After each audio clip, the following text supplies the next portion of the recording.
Good evening সবাইকে। কে কে আমার ছেলের হাতের ম্যাগি খেতে দাও, চটপট চলে এসো আমার বাড়িতে। ছেলে ফার্স্টে 3 প্যাকেট ম্যাগি কিনে নিয়ে এসেছিলো, তারপরে এই বাটিটার মধ্যে জল গরম করে 3 প্যাকেট ম্যাগি সেদ্ধ করতে দিয়ে দিল। তারপরে তাড়াতাড়ি করে ডিমটা ফাটিয়ে নিল। 2খানা ডিম ফাটিয়ে নিয়ে কড়াইতে অল্প একটু তেল গরম করে নিয়েছিল। তার আগে অল্প একটু করে পেঁয়াজও কেটে নিয়েছিল, কিন্তু কড়াইতে তেল গরম করে ডিমটা দিয়ে দিয়েছিল, তার মধ্যে দিয়েছিল অল্প একটু নুন। তো তেল গরম করে ডিমটা দিয়ে ডিমটা একটুখানি ভাজা ভাজা করে নিয়েছিল ভালো করে। তো এখনও এক্সপার্টদের মতন খুন্তি নাড়তে পারে না, তো যেটুকু পেরেছিল সেটুকুই করেছিল। তো অল্প অল্প করে খুন্তি দিয়ে নেড়ে নেড়ে ডিমটাকে ফাটিয়ে নিয়েছিল। দেখো ডিমটা মোটামুটি ভাজা ভাজা হয়ে এসছে। ডিম ভাজা ভাজা হয়ে আসার পরে তারপরে ও বাদবাকি প্রসেসগুলো করেছিল। আর ছেলে কিন্তু ম্যাগি বানাতে প্রচণ্ড ভালোবাসে আর ভীষণ সুন্দর ম্যাগি বানায়।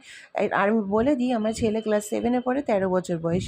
তো যারা যারা আমার ছেলের হাতের ম্যাগি খেতে যাও, তাড়াতাড়ি তাড়াতাড়ি করে বাড়িতে চলে আসতে হবে। কড়াইতে তেল গরম করে ও পেঁয়াজ আর টমেটো অল্প অল্প করে কেটে রেখেছিল, সেগুলো দিয়ে দিল। সারা রান্নাঘর ছড়িয়ে ছিটিয়ে কাজ করছিল বলে আমি খুব বকাবকি করছিলাম। যাই হোক, তারপরে ও নুন দিয়ে দিল, তার মধ্যে একটু অল্প একটু হলুদ গুঁড়ো দিয়ে দেবে তার মধ্যে একটু। এগুলো সব ওর ইনোভেটিভ আইডিয়া। আমি কিন্তু একবারে বলিনি নুন আর হলুদ দিতে, কেন দিলে ওই জানে।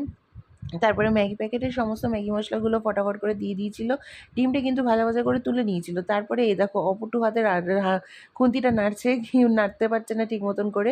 যেটুকুই পারছে সেটুকুই আমার কাছে যথেষ্ট। আমি এটুকুই দেখে শান্তি যে নিজের হাতে ম্যাগি তৈরি করেছে, প্লাস আমাকে আর আমার বরকে আর নিজের বোনুর জন্যও করেছে।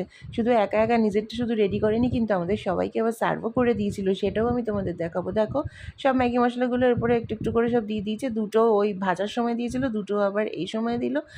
ম্যাগি মশলা দেওয়া হয়ে যাওয়ার পরে এবার এই সেদ্ধ ম্যাগিগুলো দিয়ে দিয়েছিল। সব দিয়ে ভালো করে নাড়াচাড়া করবে। এবার ডিমটাও তার মধ্যে দিয়ে দেবে।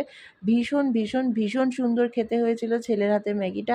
হয়তো ম্যাগিটা খুবই অর্ডিনারি হয়েছিল, কিন্তু যেহেতু ছেলে বানিয়েছিল, আমার কাছে এটা ভীষণ ফেভারিট ছিল।